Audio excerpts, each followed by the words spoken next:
క్రీస్తునందు మాకు అత్యంత ప్రియులైన దేవుని పిల్లలైన మీ అందరికీ ఈ ఉదయకాలపు శుభాలు వందనములు తెలియజేస్తూ నేటి అనుదిన వాక్య ప్రత్యక్షత కొరకు మిమ్మల్ని అందరినీ ప్రేమపూర్వకంగా ఆహ్వానాన్ని తెలియజేస్తూ ఉన్నాను. రండి, పరిశుద్ధ గ్రంథమైన బైబిల్ నుండి 30వ సంకీర్తన 4వ చరణంలో దేవుని వాక్యం ఈ రీతిగా సెలవిస్తూ ఉంది. యెహోవా భక్తులారా ఆయనను కీర్తించుడి. యెహోవా భక్తులారా ఆయనను కీర్తించుడి. ప్రభునందు ప్రియ దేవుని బిడ్డలారా, ఈ వచనములో దావీదు ఒక ఆజ్ఞను, ఒక ఆహ్వానాన్ని, ఒక బాధ్యతను మన ముందుంచుతూ ఉన్నాడు. ఆయన ఇలా చెప్పడం లేదు, మీకు ఇష్టం ఉంటే కీర్తించండి అని చెప్పేసి. కానీ ఇక్కడ దేవుని యొక్క వాక్యం దావీదు ఏమని అంటున్నారు? యెహోవా భక్తులారా ఆయనను కీర్తించుడి అని చెప్పేసి మనందరికీ కూడా పిలుపునిస్తూ ఉన్నాడు. ఎందుకంటే భక్తుని జీవితంలో స్తుతి ఒక ఎంపిక కాదు, అది ఒక జీవన విధానం అనేటువంటి సత్యాన్ని మనం అందరము గమనించాలి. యెహోవా భక్తులు ఎవరు? భక్తులు అనే పదానికి మూలార్థం దేవునితో నిబంధన సంబంధం కలిగిన వారు. వారు ఏం చేస్తారు? దేవుణ్ణి ప్రేమిస్తారు, దేవుని చిత్తాన్ని కోరుకుంటారు, దేవునికి భయపడతారు, దేవుని మాటకు వారు లోబడతారు. 145వ సంకీర్తన 20 చరణములు మనం చదువుతున్నప్పుడు అలాంటి వారిని యెహోవా ఏం చేస్తాడో తెలుసండి, తనను ప్రేమించేటువంటి వారందరినీ కాపాడును అని దేవుని వాక్యంలో మనం చదువుతున్నాం. భక్తి అనేది కేవలం ఆరాధనకు రావడం కాదు, భక్తి అనేది దేవునితో నడిచేటువంటి జీవితం. భక్తునిగా ఉండాలంటే స్తుతించేటువంటి హృదయం ఉండాలి. అలాంటి స్తుతించేటువంటి హృదయం కలిగిన వ్యక్తులమా మనం గమనించవలసిన వారమైన. యెహోవాను ఎందుకు కీర్తించాలి? ఆయన మనలను రక్షించాడు. ఈ కీర్తన దావీదు జీవితంలో ఒక అనుభవం తర్వాత రాయబడింది. 30వ సంకీర్తన 1వ చరణంలో ఆయనను పైకి లేవనెత్తను, దేవుడు అతని శత్రువుల చేతి నుండి విడిపించాడు. మన జీవితంలో కూడా ఎన్నో ప్రమాదాల నుంచి కృపగల దేవుడు కాపాడాడు. కనిపించేటువంటి ప్రమాదాల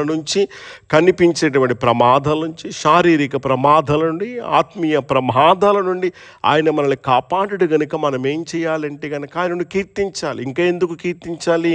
ఆయన మన ప్రార్థనలు విన్నాడు. 30వ సంకీర్తన 2లో మనం చదువుతూ ఉన్నప్పుడు, నేను నీకు మొర్రపెట్టగా నీవు నన్ను స్వస్థపరచి. దావీదు ప్రార్థించాడు, దేవుడు జవాబిచ్చాడు. మన జీవితంలో కూడా ఎన్నో ప్రార్థనలకు సమాధానాలు వచ్చాయి. ఆరోగ్యం కోసం ప్రార్థించాం, ఉద్యోగం కోసం ప్రార్థించాం, కుటుంబం కోసం ప్రార్థించాం, పిల్లల కోసం ప్రార్థించాం. ఇంకా ఎన్నో సందర్భాల్లో ఎన్నో పరిస్థితులు మనం ప్రార్థించినప్పుడు కృపగల దేవుడు మన ప్రార్థన విన్నాడు. కనుక ప్రార్థనలకు సమాధానం పొందినటువంటి మనం కీర్తనలో ముందుండాలి అనేటువంటి సత్యాన్ని నేను మీకు జ్ఞాపకం చేస్తూ ఉన్నాను. ఇంకా ఆయన కృప శాశ్వతమైనది. 35లో మనం చదువుతూ ఉన్నప్పుడు ఆయన కోపము క్షణమాత్రమే, ఆయన కృప, ఆయన అనుగ్రహము జీవితకాలం ఉండును అని దేవుని వాక్యములో మనం చదువుతున్నాం. మనుషుల ప్రేమ మారుతూ ఉంది, మనుషుల సహాయం తగ్గిపోతూ ఉంటుంది, కానీ దేవుని కృప జీవితాంతం ఉంటుంది. ఈరోజు మనం బ్రతికి ఉండడానికి గల కారణం ఆయన కృప. మన శక్తి, మన బలం, మన జ్ఞానం కానే కాదు. అందుకనే ఆయనను కీర్తించాలి. ఎలా కీర్తించాలి?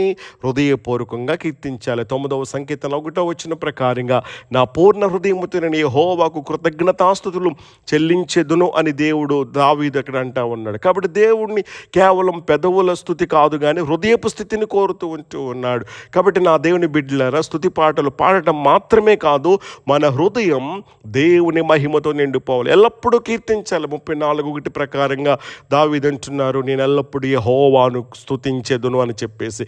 ఆశీర్వాదాల్లో మాత్రమే కాదు, కష్టాల్లో కూడా స్తుతించాలి. ఆరోగ్యంలో మాత్రమే కాదు, అనారోగ్యంలో కూడా, విజయములో మాత్రమే కాదు, పరీక్షల్లో కూడా ఎల్లప్పుడూ స్తుతించేటువంటి వ్యక్తిని దేవుడు ఘనపరుస్తాడనేటువంటి సత్యాన్ని మనం గమనించాలి. కృతజ్ఞతతో కీర్తించాలి. మనకు చదివినటువంటి లేఖన భాగంలో మనం చూస్తూ ఉన్నప్పుడు ఆయన పరిశుద్ధ నామమును జ్ఞాపకం చేసుకుని ఆయనకు కృతజ్ఞతాస్తుతులు చెల్లించుడు అని దేవుని ఒక వాక్యములో మనం చదువుతూ ఉన్నాం. కృతజ్ఞత లేనటువంటి వ్యక్తి ఆశీర్వాదాలను మర్చిపోతాడు. కృతజ్ఞత కలిగినటువంటి వ్యక్తి ఏం చేస్తాడంటే గనక ఆశీర్వాదదాతను గుర్తుంచుకుంటాడు. కాబట్టి స్తుతి కీర్తనలో ఉన్నటువంటి శక్తి ఎంత గొప్పదనంటే గనక అపోస్తుల కార్యములు మనం చదువుతున్నాడు 16వ అధ్యాయం 25-26 వచనాలు మనం చదువుతున్నప్పుడు పౌలు మరియు స్త్రీలు మనం చూస్తూ ఉన్నప్పుడు వారి చెరసాలలో ఉన్నప్పటికీ కూడా చేతులకు సంకెళ్ళు ఉన్నాయి, కాళ్ళకు బంధకాలు ఉన్నాయి, కానీ వారు ఏమాత్రం కూడా ఫిర్యాదు చేయలేదు, దేవుని కీర్తించారు. మరి వారు కీర్తించినప్పుడు ఏం జరిగింది? భూకంపం కలిగింది, తలుపులు తెరుచుకున్నాయి, సంఖ్యలు విరిగిపోయినాయి. స్తుతి పరిస్థితులను మార్చగలదు నా దేవుని బిడ్డలారా. అలాగైతే కనుక ఆయన పరిశుద్ధ నామమును మనం జ్ఞాపకం చేసుకుని మనము కీర్తించవలసిన వారమై ఉన్నాం. కాబట్టి దేవుని యొక్క నామాలు ఆయన స్వభావాన్ని తెలియజేస్తూ ఉంటాయి. యెహోవా ఈరే సమకూర్చువాడు, యెహోవా రాఫా స్వస్థపరచువాడు, యెహోవా షాలోమ్ సమాధానమిచ్చువాడు, యెహోవా నిస్సి జయమిచ్చువాడు ఆయన చేసిన కార్యములను జ్ఞాపకం చేసుకున్నప్పుడు మన హృదయం కీర్తనతో నిండిపోతూ ఉంటుంది. అలాగైతే కనుక ఈరోజు దేవుడు మనలను అడుగుతూ ఉన్నాడు, ఈరోజు మనకి జీవం ఇచ్చింది ఎవరు, మనల్ని కాపాడుతున్నది ఎవరు, మన ప్రార్థనలు విన్నది ఎవరు, మనకు కృప చూపుతున్నది ఎవరు? ఆయనే కదా. కాబట్టి దావీదుతో కలిసి మనం ప్రకటించగలిగినట్లయితే, యెహోవా భక్తులారా ఆయన కీర్తించుడు అన్నటువంటి రీతిగా మనం స్తుతించగలిగినట్లయితే, స్తుతి మన పెదవులలో ఉండాలి, కృతజ్ఞత మన హృదయంలో ఉండాలి, దేవుని మహిమ మన జీవితాల్లో కనిపించాలి. కాబట్టి దీనిపై వాగ్దాన ప్రకారంగా యెహోవా భక్తులారా ఆయన కీర్తించుడన్న రీతిగా పరిస్థితి ఎలాగున్నప్పటికీ కూడా అన్ని సందర్భాల్లో దేవుని స్తుతించేటువంటి వారంగా ఉన్నాం. తద్వారా దేవుని యొక్క గొప్ప మహిమ గల కార్యాలు, అద్భుతాలు, ఆశ్చర్య కార్యాలు, కృపగల దేవుడు మనందరి జీవితాలలో అనుగ్రహించును గాక. ఆమేన్.